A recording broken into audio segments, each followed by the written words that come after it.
All right, how's everybody doing? This is Hank and Ricky with an impromptu mini podcast. We're mostly going to be discussing topics that have been going on recently. Josh and DJ will likely have their own thing. Ricky, so what are we going to be talking about on this thing? Okay, so we're gonna try and talk about Cardell Jones and a man with the last name Rosen. Basically, their comments in regards to college football and school. The UCLA quarterback. Rosen. Yes, He's and then we're gonna have our Jewish, thoughts on Cutler going to Miami. Jewish, what this half means Puritan. for Miami. He's half Jewish, half Puritan. Yeah, exactly. We're gonna talk about the possible, well, not the possible, but this Kaepernick march on the NFL HQ and like the whole Kaepernick situation. We're also gonna touch on a couple things, with the Seahawks and the Falcons signing key players. So let's get straight into it. Right. So, do you want to talk about the Cardale Jones? You probably know a lot more. Okay, so than I do. from what I know and from what I've heard, the whole situation revolves around the fact that I believe Rosen, the quarterback for UCLA, came out and he made a comment on something along the lines of, well, if Alabama was actually serious about education and academics at their school, they wouldn't be that good of a team, basically insinuating that basically all the good players that go to Alabama are dumb academically. And, I mean, I can kind of see where he's coming from in the standpoint of, I went to a college that was part of the Power 5 conference, and was part of a Power 5 conference, and like there were a lot of players who did take academics seriously, but there were also a lot of players who, like, I would sit outside of classes basically, and I like players on the football team would just go in and out of like the classes, and it didn't seem like they cared. They were in like African American history classes and stuff like that. Not that that's like a joke major, but like it just seemed like these guys didn't really serious. care. They weren't really serious anyway. And then I'm guessing in response to this tweet, Cardale Jones, who used to be a part of the Ohio State Buckeyes. I think he led them to a national championship against Oregon, right? Yes. So he comes out and he says, "Why should we have to go to class if we came here to play football? We ain't come to play school. Classes are pointless."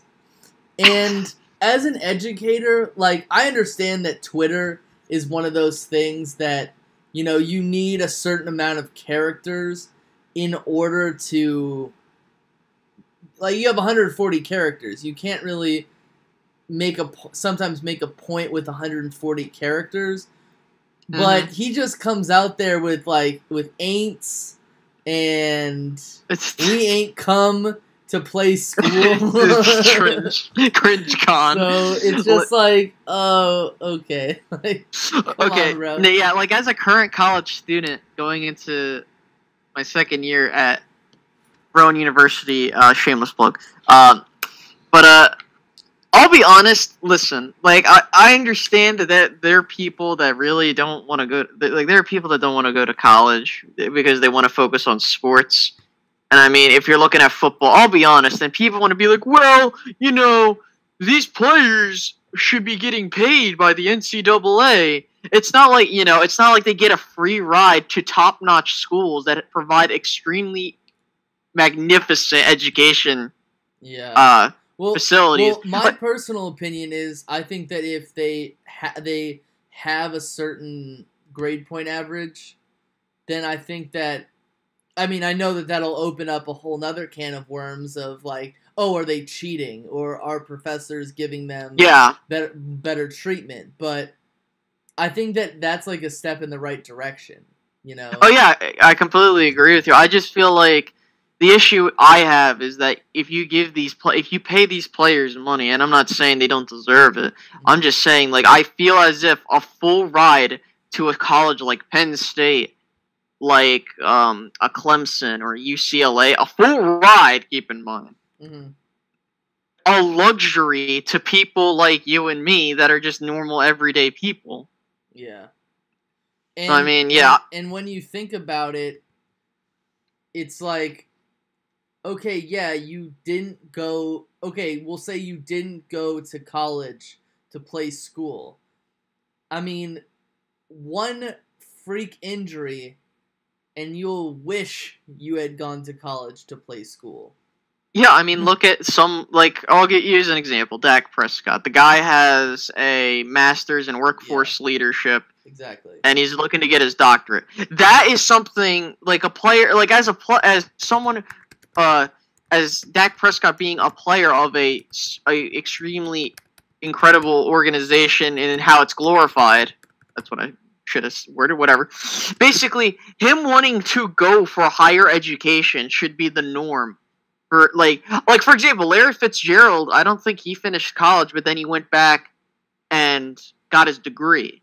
Like, I don't mind if they, like, for example, like, I don't mind if they want to, like, go ahead, go play, and then go back. I don't have a problem. I have a problem when you're just like, I don't care. Like, what happens if you get a career-ending injury and you can't do anything? What are you gonna do? Exactly. It just gets extremely problematic in that standpoint of I'm just still trying to wrap my mind around the idiocy of tweet in general. I went to 4 university. I went for all 4 years. I'm not coming out here and saying, oh yeah, I'm better than you because I have this, and that, and that, and this. There are probably people out there who are smarter than me who didn't go to college. But, But in most cases, unless you go to a trade school, there's no way that you can, or like your parents are rich or something like that you're going to better yourself unless you get an education. Yeah, unfortunately, and this is a completely different topic for a completely different field. Like, I mean, it's just like the way college is set up in America. It's like it's not like it's incentivized to go to public colleges and whatnot, which would be a completely different situation in my mind. Like, at that point, if it was incentivized by the government, I'd be like, yeah, sure, now you can pay players because their tuition's paid for, theoretically. Yeah. But I think we should move on to talking about Miami and them signing Jay Cutler and what this means. How does this make me feel?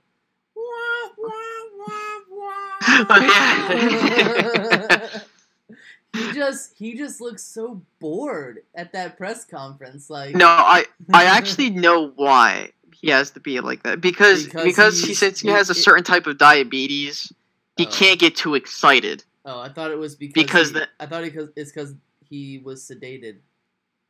Or that too, but no. But on a serious note, like the way his diabetes, and I'm not like, and a lot of people don't realize that is he has diabetes. So like, and it's a certain type to where he cannot get excited.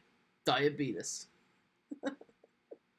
But I think that as a short-term thing, I mean, I think Miami made a decent decision. I mean, sure, you get a person that's well acquainted with Adam Gase's system and Jay Cutler.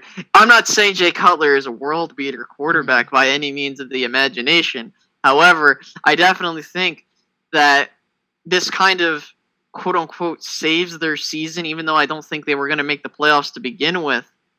But I just think it's ridiculous how everyone people consider Jay Cutler to have been successful under Adam Gase, despite the fact that the team went like 5-11, only won one home game.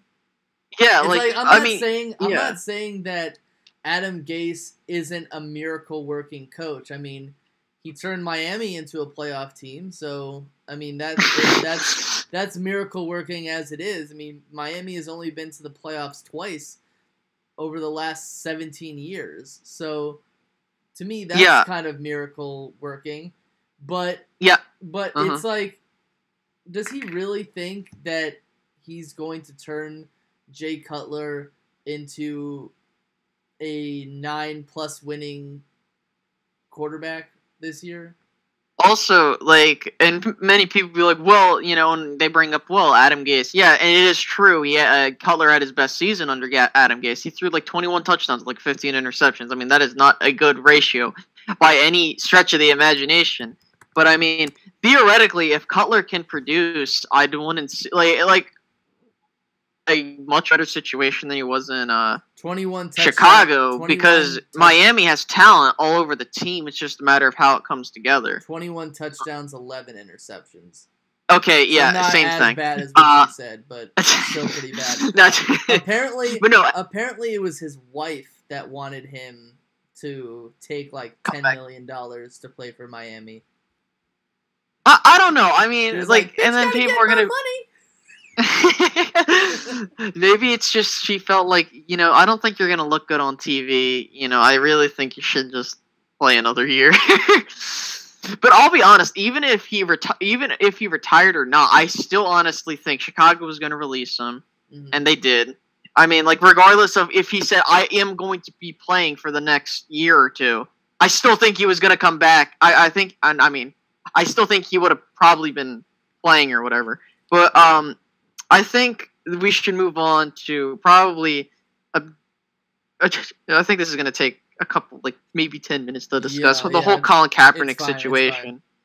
Apparently, that there are there's groups of civil rights movements. I don't recall the names of these groups, so I apologize.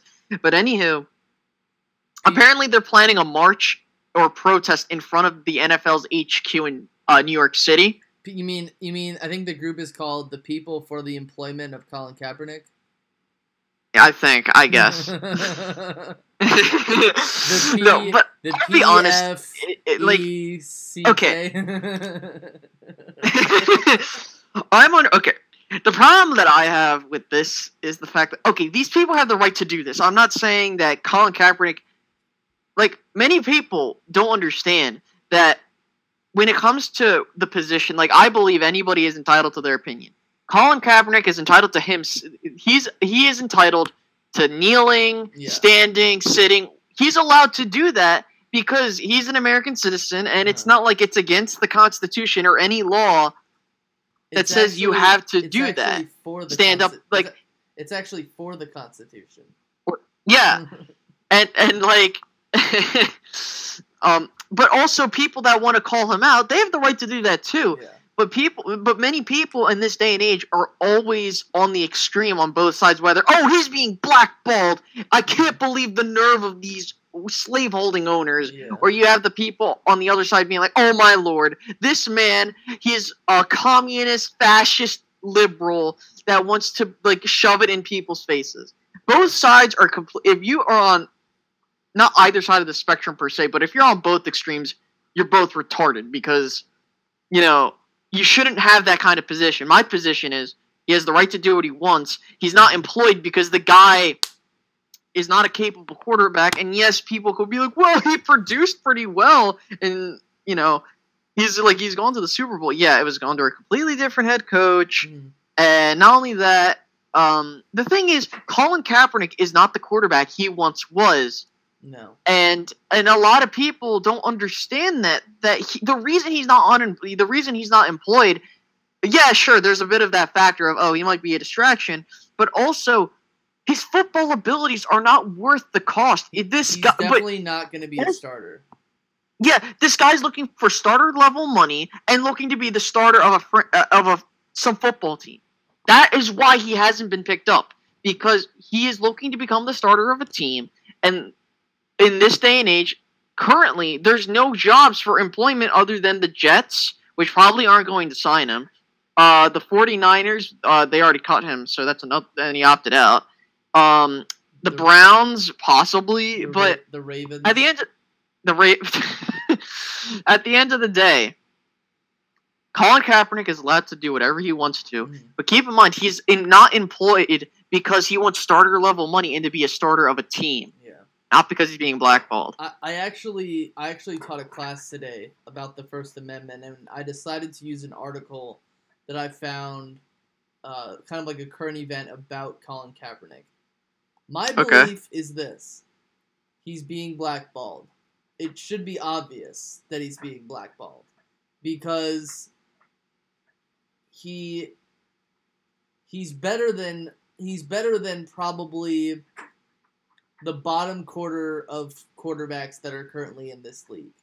Like it is understandable that he could be a backup in this league. Would you agree with that? Oh yeah, I definitely think he's a capable backup. But here's the thing.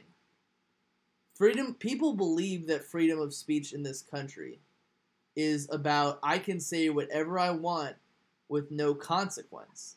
That's not what freedom of speech is in this country. Oh, yeah. The First Amendment protects citizens, and I guess non-citizens too, of not getting thrown in prison for what you say. Yeah, exactly. So just as an example, if I come out on this podcast and say Donald Trump sucks, Donald Trump can't throw me in jail, or the government can't throw me in jail for having said opinion. Or if you think, oh, I think Trump's my hero and savior. Yeah. What, you think Hillary Clinton's going to call the Russians to come and lock you up in jail? No, they can't do that. Yeah. That's the point of the First Amendment. It's a thing where, you know, he can kneel down, but I, on the other hand, have the right to call him unpatriotic, un-American. Yeah, that's what I was saying earlier, yeah. I have the right to not want to sign him. Right? There's no law saying that you have to make him your quarterback. Mm-hmm. Yeah, it's not like you don't have there's not a law saying you must sign Colin Kaepernick or your team is being impounded. Yeah. I mean, I can understand why people are protesting. I just would never do it. You know?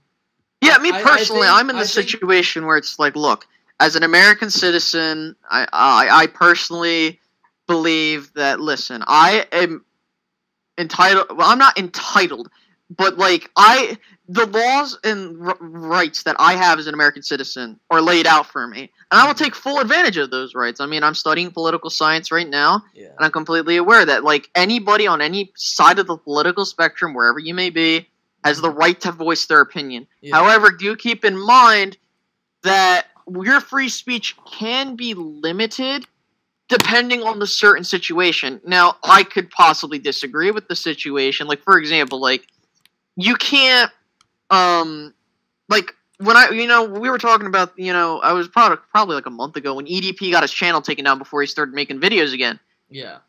Right? He is capable of expressing it, but you have to keep in mind that freedom of speech has its limits, especially on the internet. Mm-hmm.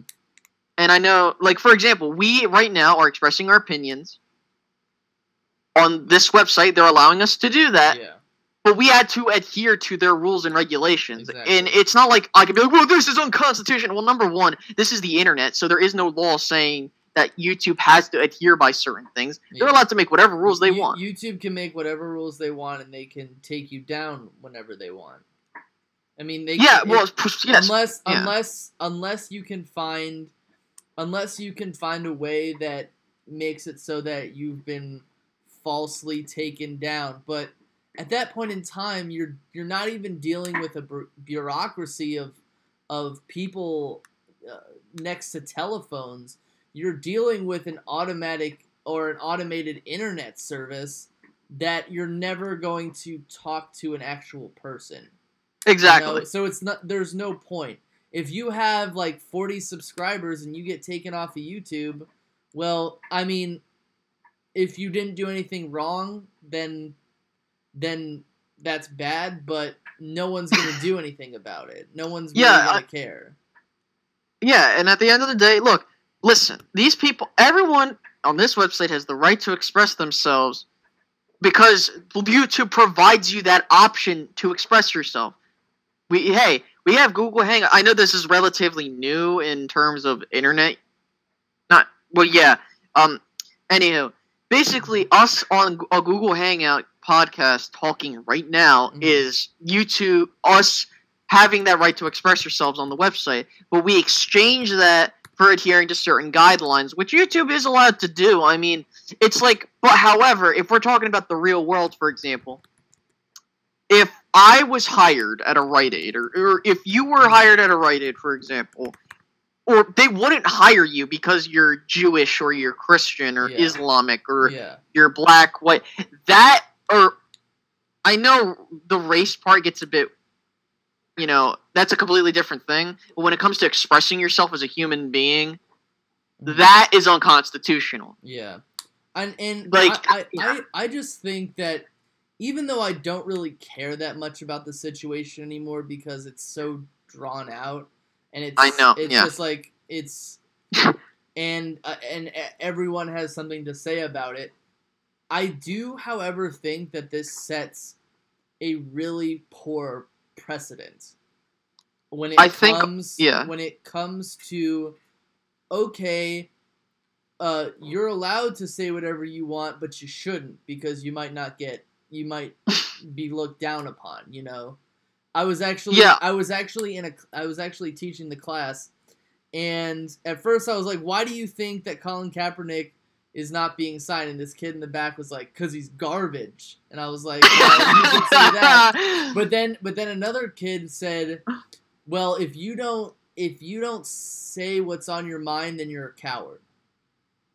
I gotta say this because this point was brought up. I know it's on ESPN First Take, but this was actually a pretty good point that I never thought about until recently. The NFL is if you look at a quote unquote political agenda or a way that players can express themselves politically or whatever, the NBA is more progressive because they're international. Soccer, same thing. It's international for the most part. Football is generally a more conservative type of environment because it's just in America. Yeah. If football was an international sport, having fuck yeah. But yeah, like that's a point that I didn't really think about until recently. In that, you got to keep in mind that the NFL has been secluded inside the United States. Yeah, sure, people watch it across the globe, but in terms of the integration of players, it's mostly American or Canadian types, mostly American, in fact, that play the sport. I mean, what other sport do you know where at the end of the game, certain players get into a circle and have a little prayer circle? What other sport do you know that they do that? Outside of football, I mean, maybe football, I have no idea. Yeah, I mean, maybe I don't know about what is it? Basketball. Maybe, I don't know about basketball, but for the most part, I only think football is that only, Mm-hmm. Yeah, but okay, that's an interesting point that you made, and I think that it's very valid in terms of, Yeah, I mean, yeah. Point well taken. All right, so let's move on to what's the next thing? Well, we should talk about we should talk about mainly specifically before we get into like the final part where we talk about our outlooks for our teams and like stuff that's been going on. Yeah. I think, or I guess I don't know, expectations of both of our teams, whatever. Anywho, so there has recently news come out that I understand Atlanta pretty much has the same core together, so I don't want to talk about that. Mainly, I want to talk about what Seattle has been doing over the past couple years, not years, but the past couple months. They re-signed recently Cam Chancellor to a 3-year, like, $30 million extension. I do not remember the exact numbers. Because he's a beast. But the point that I want to bring up, and this is the question, are the Seahawks spending way too much money on defense? Because I feel as if they aren't putting enough resources into their offensive line, nor did they not even do a good job in the draft addressing that when they had the chance to draft offensive linemen to help save Russell Wilson from having his brain matter spewed all over the turf. Yeah, I think the major thing is that I don't think they care. You know what I'm saying? I think that they see the situation. They see it as like, we do well on defense and we've always done well on defense, and no matter how much we put into, or how much stock we put into our offense, it hasn't really changed because we win the division every year. I just don't think that they care. I just think they're going along the path exactly. I think that they're in a position. What has worked in the past, and if it ain't broke, then don't fix it. But unfortunately, the NFC is a lot better than it was when the Seahawks won the Super Bowl. Yeah, I think after the Seahawks won the Super Bowl, mainly on the I'm not saying that Russell Wilson wasn't talented at all, because he had to make plays too. And I think because since their defense has done so well for them, and not only that, it's the fact that the division rivals got weaker outside of, Arizona that one year where there was a hiccup. I think that how do I word this? Like, basically, like you said, they don't care anymore. Because, hey, we have the formula to win the division, so what's the point? And, Yeah. I mean, I think they see it as long as we can stay relevant, the better. We haven't missed the playoffs since 2011. And, I mean, stay for the course. Stay the course. Yeah. I just think that, yeah, exactly. If don't fix something that ain't broke. I guarantee you, if the Seahawks, I doubt that this happens. If the Seahawks miss the playoffs, I would expect them to start making moves, like trading players to, you know what I mean? Yeah. Okay, so I think we should move on to the final segment, because this might take a bit. So we're looking at the preseason, and we're right now looking. Currently, the Eagles are looking. The Eagles will play tomorrow against the Packers. Yeah. The Cowboys will be playing against the Rams, I believe, Saturday. Mm-hmm. Now, currently, as for the Cowboys front, there have been some players that have gotten hurt, but nothing extremely serious. Nothing. I heard Tyron Crawford got carted off the field. That's mainly. I heard the injury was not as bad as. Yeah, he'll be back probably by the season opener, if not week 2. Yeah. Tyron Smith is having some bulging disc problems. And you mean bulging Johnson? Yeah. Okay, we're not NFL Network. No. I just think the Cowboys right now, nothing other than the retarded Zeke suspensions that hasn't happened yet. Let me tell you something. If they're gonna suspend Zeke, just do it. Just do it now. Exactly. I don't want to wait. You might as well just do it now. I don't care. At this point. Okay. Anywho, getting back on track. Mm-hmm. Looking at this division right now, I just think, and I heard reports from Eagles camp, because I know I've been talking about the Cowboys preseason stuff a lot over the past couple podcasts. No, it's fine. But from what I was hearing, Carson Wentz has been quote unquote impressing at training camp, and all I'm gonna say is this. And yes, and I'm not trying to say this as a Cowboys fan. It's just training camp. Yeah, it really is. I mean, last month he was playing like garbage, Yeah,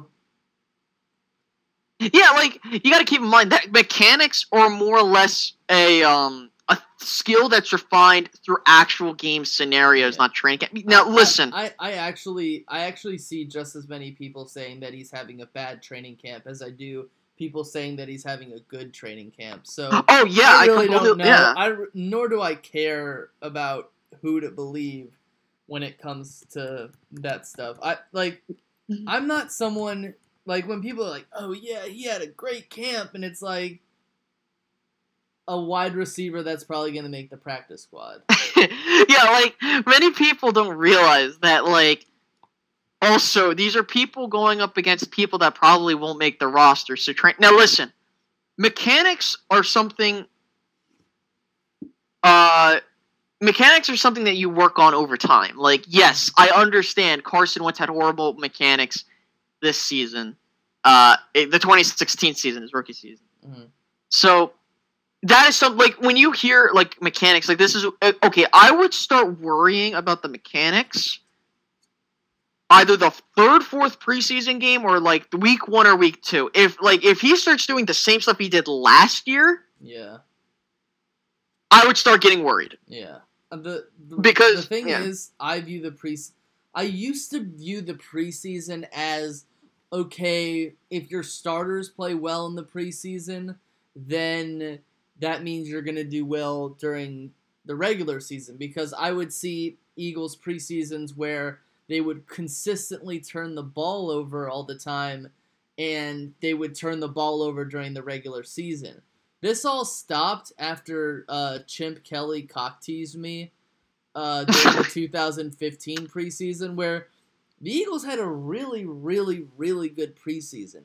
They against the Ravens and against the Packers, they basically scored on every single drive. And this was against a starting Ravens team and a starting Packers team minus Aaron Rodgers. They had Brent Hundley playing at quarterback instead. And, like, I was actually kind of excited because I was like, well, you know, our starters are playing amazingly against the other team's starters. What I realize now that that team went 7-9, and I guess you could say underperformed, teams don't game plan for the preseason. You know, they're not. You're mostly just looking at technique and scheme and ball skills. You're not really looking at, oh, we're gonna run cover 2 against them all game. We're gonna double cover the tight end, or we're gonna run nickel. We're gonna run dime. We're gonna run single back. You're actually kind of doing the opposite. You don't want the other team. I mean, you don't want the other teams to see what you have. You don't want to play your hand immediately. And not to mention, some teams don't even have their dress rehearsal game at the same time as other teams, because you're not going to have your dress rehearsal game against the team that you play during the regular season. You know? The Cowboys just played the Cardinals in the Hall of Fame game, and it's like, yeah, sure, the Cowboys won. It's like, you got to keep in mind also, like, I wasn't looking for, like, yeah, sure, it's nice to win, but what I was looking for in that game was, okay, like, number one, is Rico Gathers, can he do what he, like, that's the spotlight. Was Rico Gathers going to progress from year 1 to year 2 successfully? Which, yes, he did, because he caught a touchdown effortlessly over a Cardinals defender. Yeah, again, preseason. But, like, in the preseason, the goal of what you're looking at is, are certain players developing better? Yeah. So, in my opinion, my personal opinion would be, if I was an Eagles fan, how is Nelson Aguilar looking in the slot now? Yeah. Even though you're probably not going to see that as much, because, you know, you won't see Alshon Jeffrey out there a lot. Yeah, we won't see him or hopefully we don't. But we definitely won't see him in the first game. Yeah, but that's the number one thing I would want to look at. How does Nelson Aguilar look in the slot? How does Derek Barnett look? I would say Sidney Jones, but yeah. I mean, Donnell Humphrey. How is he going to look in that, you know, special teams wise? In the preseason, it's not about can we win or lose. Yeah. It's about how do certain players break out. But the funniest thing about the preseason is, and I've fallen under this before until like I kind of caught myself and understood what my overall behavior was. When you win, when you're doing well in the preseason, everybody's like excited. Woo, we're gonna win! We're gonna be so good. Super Bowl. And then when your team doesn't do well in the preseason, or like they're like, oh, it's just the preseason.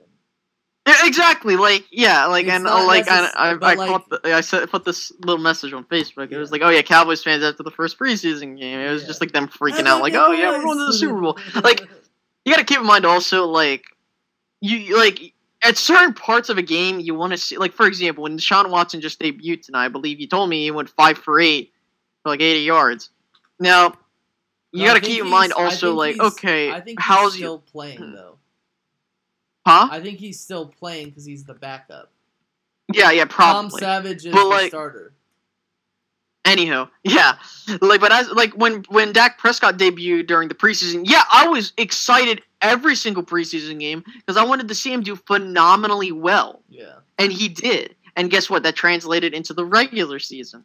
Like you know, as a fan, you want to see I want to see the star player. Like for example, I guarantee you, Bears fans can't wait to see Mitch Trubisky on the football field. Because they want to see. No, it's not like they're excited to see him. It's just they have to see what he can do because he's pretty much the future of that franchise. Yeah. So I don't take much account into the preseason. I like to watch them because I'm a diehard fan, but the result of the preseason isn't going to mean anything one way or another because different teams have different strategies during the preseason, you know? Yeah, You're starting out during the preseason, you have, I guess the first and the second preseason games, the starters play around 3 drives. And if your starting offense isn't producing very well, they're usually gonna keep your starters on the field until you score some kind of points.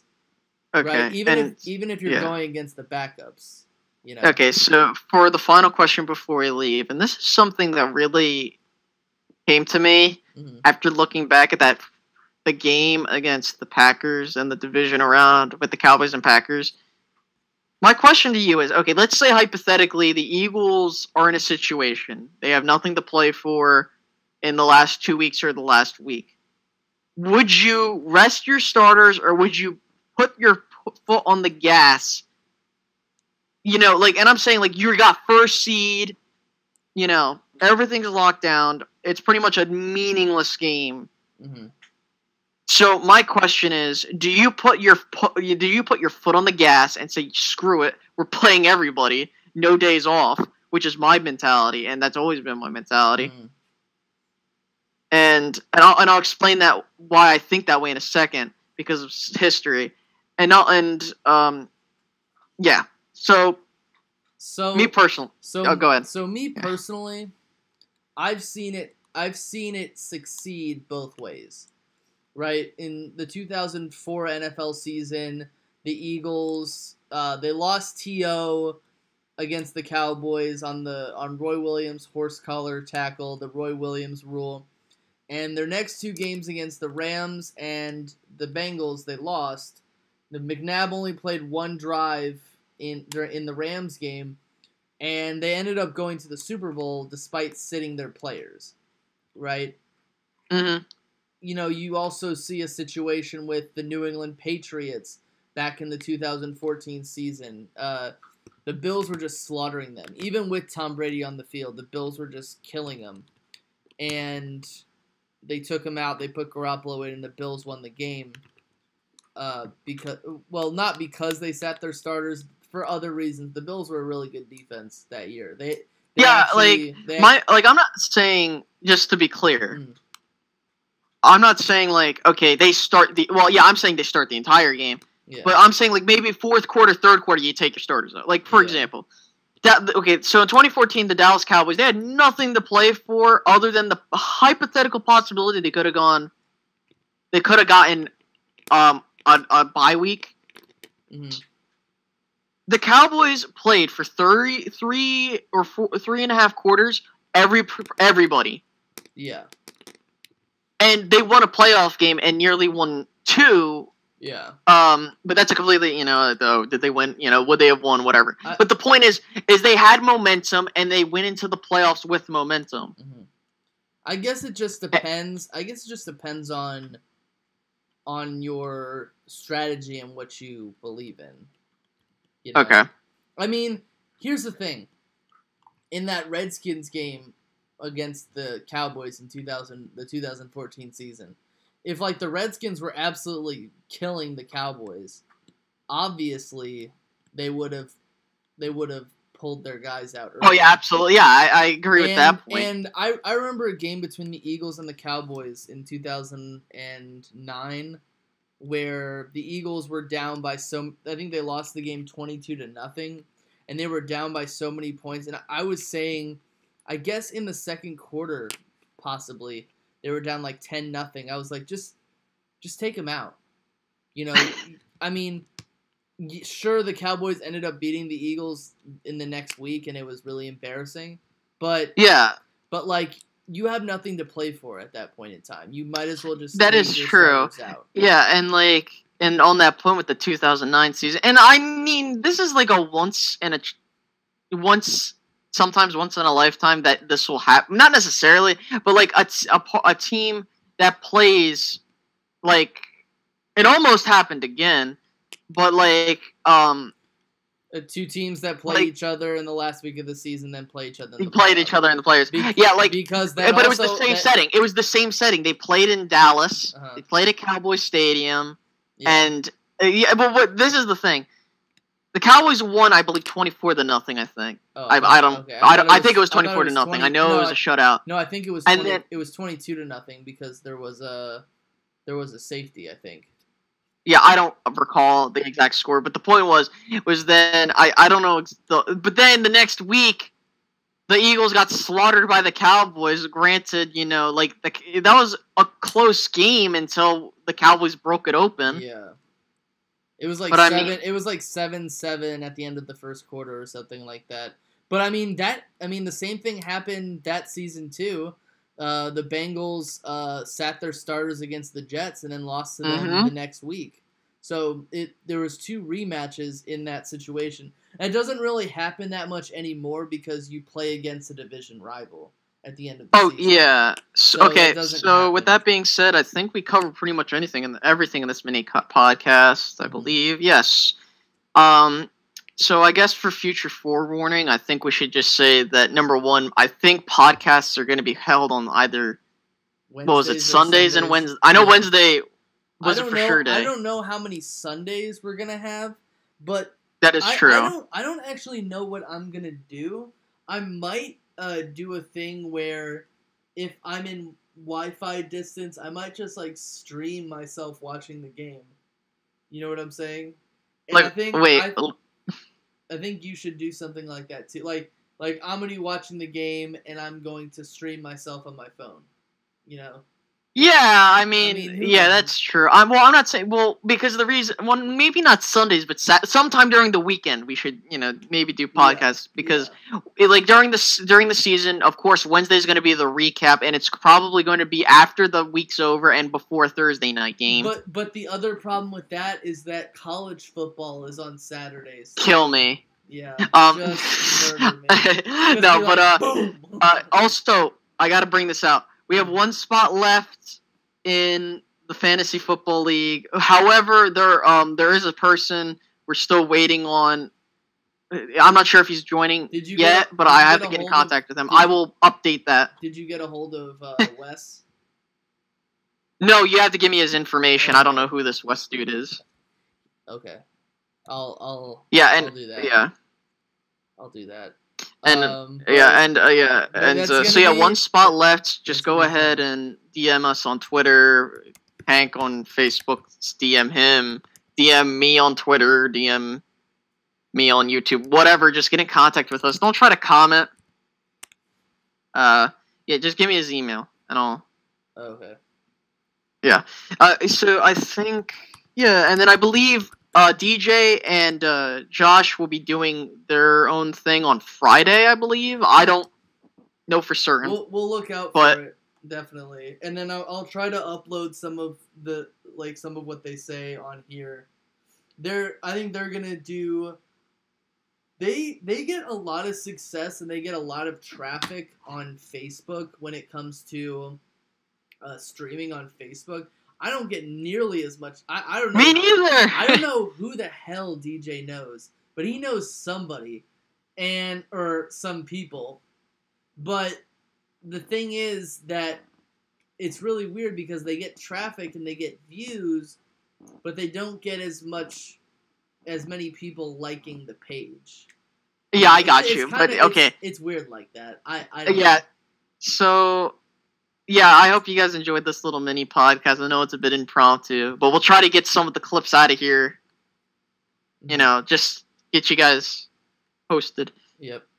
All right. Whatever. So this was Two Birds and a Third mini podcast with Hank and Ricky. Hope you guys enjoyed. Catch you guys later. Peace.